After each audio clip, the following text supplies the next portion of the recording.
ரிஷப லக்கணமாக பிறந்து சிம்ம ராசியில் 4ஆம் வீட்டில் சூரிய பகவான் ஆட்சி பெற்று அவற்றை அந்த சிம்ம ராசிக்கு 5க்கும் 9 கூடிய குரு பகவான் பெரும் தனக்காரன் கேது பகவானுடைய சாரத்தை பெற்று மேச ராசியை சூரிய பகவானுடைய உச்ச வீட்டில் அமர்ந்து அப்படி 5வது விசேஷத்தன பார்வையை அந்த ரிஷப லக்கணத்துக்கு 4 கூடிய சூரிய பகவானும் லக்னாதிபதி என்று அழைக்கப்படும் சுக்கிர பகவானும் அந்த காலபுருஷனுக்கு 4 கூடிய சந்திர பகவானும் இணைந்து விதி கதி மதி என்று சொல்லக்கூடிய மூவரும் ஒரே நேர்கோட்டுப்பாரில் சிங்க ராசியில் அமர்ந்து ஆத்மகாரன் சூரிய பகவான் ஆட்சி பெற்றனால் இவர்கள் பெரும் தனக்கார யோகத்தையும் பதவி யோகத்தையும் மத்திய வயதுக்கு பிறகு பெற்றே தீர்வார்கள். இப்படிப்பட்டவர்கள் இந்த சூரிய பகவான் வலிமையாய் இருப்பதற்கு அவர் இருக்கும் வீட்டிற்கு 2-12ஆம் வீட்டில், அதாவது சிம்மராசிக்கு 2ஆம் வீட்டில் புதன் பகவான் அதி உச்சமும் காலபுருஷனுக்கு 10க்கும் 10 கூடிய சனீஸ்வர பகவான் கடக ராசியில் அமர்ந்து, அதாவது ரிஷப லக்கணத்துக்கு 2க்கும் 5 கூடியவன் 5ஆம் வீட்டில் அதி உச்சம் பெற்றும் 9 கூடிய 10 கூடிய தர்மகர்மாதிபதி என்று அழைக்கப்படும் சனீஸ்வர பகவான் கடகத்தில் அமர்ந்து அவருடைய விசேஷத்தன பார்வையை காலபுருஷனுக்கு 10ஆம் வீடான மகர ராசியை பார்க்கும் அமைப்பு ஒரு ஜாதருக்கு ஏற்படும் பொழுது இது மகாராஜா யோகம் ஏற்படுகிறது. இப்படிப்பட்டவருக்கு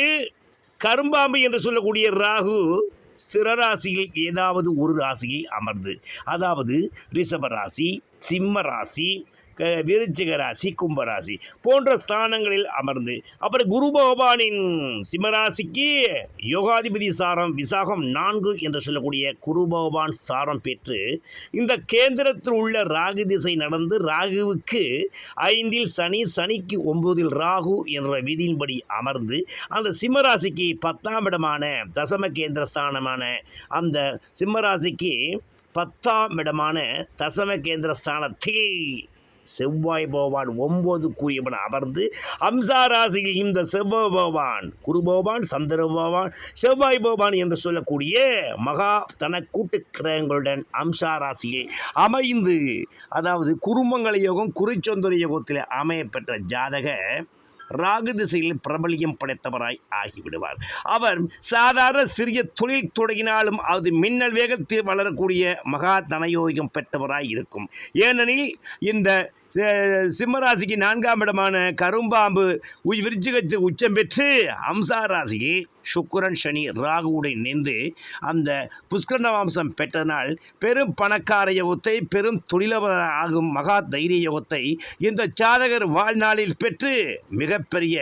மன்னவனாய் இருக்கும் மிகப்பெரிய மாளிகை யோகத்தையும் மிகப்பெரிய பதவி யோகத்தையும் பணக்கார யோகத்தை அன்றும் இன்றும் என்றும் போற்றப்படும் மகாராஜாவாய் இருப்பார் என்பது நிதர்சனமான